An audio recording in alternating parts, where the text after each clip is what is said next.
Któregoś dnia to będziesz ty. Twoje serce się zatrzyma i przez kilkadziesiąt sekund po tym, zanim wszystko zgaśnie, w twojej czaszce wydarzy się coś, o czym prawie nikt nie może ci opowiedzieć. Bo prawie każdy, kto tam był, już nie wrócił.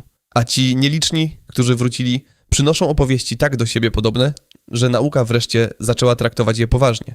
Zadałeś sobie kiedyś to pytanie.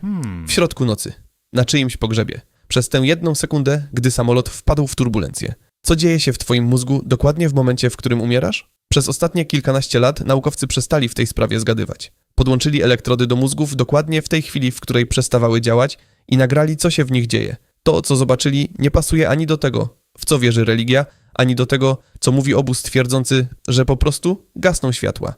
Jest dziwniejsze niż jedno i drugie.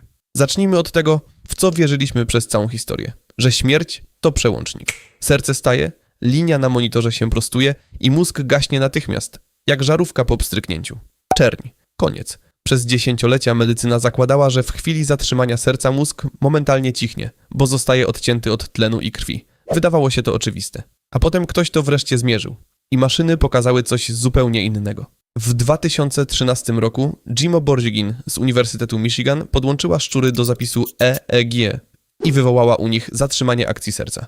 Spodziewano się, że aktywność mózgu spadnie do zera. Stało się dokładnie odwrotnie. W ciągu pierwszych 30 sekund, po tym jak serce stanęło, mózg eksplodował. Wystrzelił falą gamma. Najszybszych oscylacji, jakie mózg potrafi wytworzyć. Tych samych, które łączy się z intensywną świadomością, skupieniem i przetwarzaniem wspomnień. I nie były to gasnące resztki. Ten sygnał był bardziej zorganizowany i bardziej spójny niż u tego samego szczura na jawie. Umierający mózg przez kilka sekund wyglądał na bardziej przytomny niż żywy. Może myślisz teraz, dobrze, ale to szczur, skąd wiadomo, że twój mózg zrobi to samo? Słuszne pytanie i odpowiedź przyszła przez czysty przypadek. W 2022 roku lekarze podłączyli 87-letniego pacjenta z padaczką do EEG, żeby monitorować napady.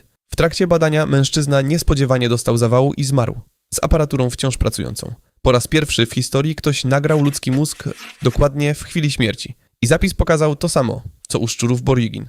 W 30 sekundach wokół zatrzymania serca pojawił się skok fal gamma, a co więcej w tych konkretnych pasmach, które w żywym mózgu odpowiadają za przywoływanie wspomnień i za marzenia senne.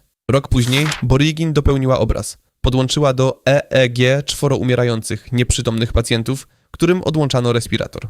U dwojga z nich, w minutach po odcięciu tlenu, mózg znów rozbłysnął tą samą falą gamma w rejonach związanych ze świadomością.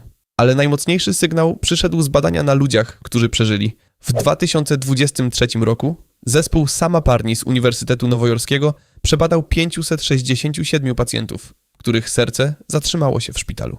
Mniej więcej co piąty z tych, którzy przeżyli, opisał potem wyraźne, świadome doświadczenie z czasu, gdy z zewnątrz wyglądał na kompletnie nieprzytomnego. Poczucie oddzielenia od ciała, obserwowanie własnej reanimacji bez bólu i bez lęku i spokojny, uporządkowany przegląd całego swojego życia.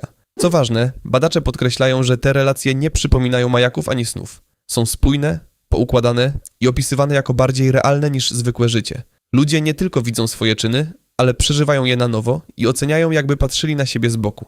A u części z nich EEG pokazało coś jeszcze bardziej niepokojącego. Mózg wracał do niemal normalnej aktywności, z falami typowymi dla myślenia i pamięci, nawet po 30-40 minutach reanimacji. Wtedy, gdy według wszystkich podręczników powinien być już dawno pusty. Zbierz to razem. Szczur w laboratorium, przypadkowo nagrany pacjent, umierający na oddziale i setki serc, które stanęły.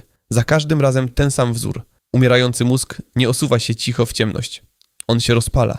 I tu nagle wszystko zaczyna do siebie pasować. Bo pomyśl o rzeczach, które od wieków w każdej kulturze i religii opowiadają ludzie wracający z granicy śmierci. Zawsze wracają te same trzy. Pierwsza. Całe życie przelatujące przed oczami. To pasuje do skoku gamma w obszarach pamięci, w którym mózg dosłownie przewija swoje archiwum.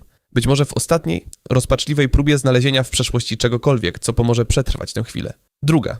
Tunel i światło na jego końcu.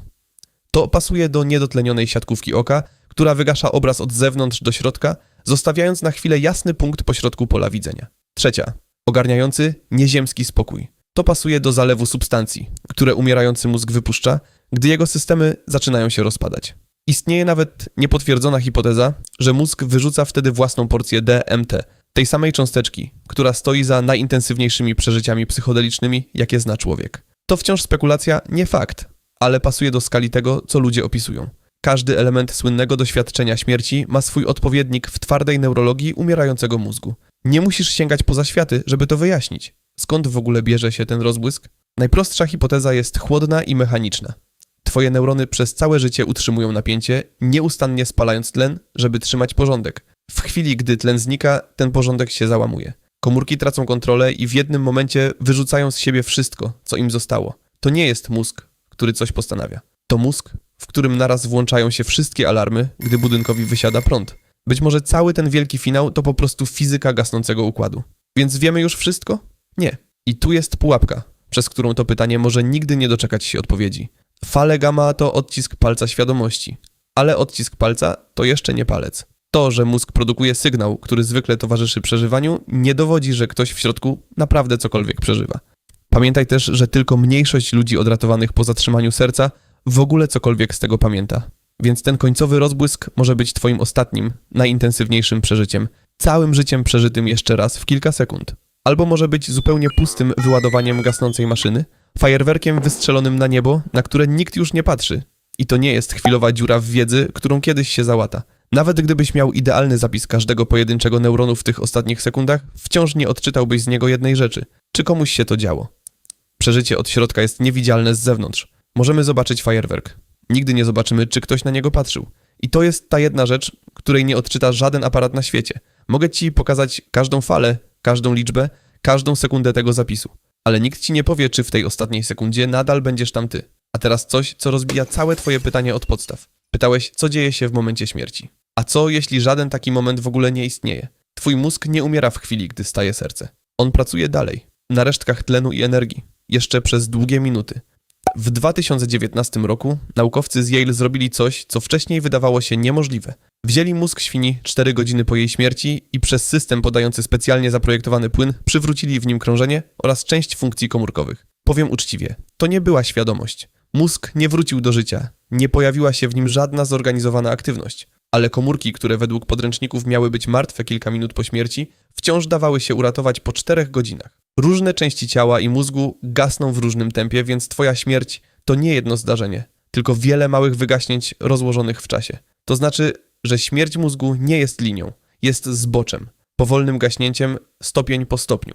Nie gaśniesz jak zdmuchnięta świeca. Ty się wygaszasz. Warstwa po warstwie, system po systemie. Moment śmierci, o który pytałeś, to granica, którą narysowaliśmy dla wygody, dla aktu zgonu i dla lekarza z zegarkiem.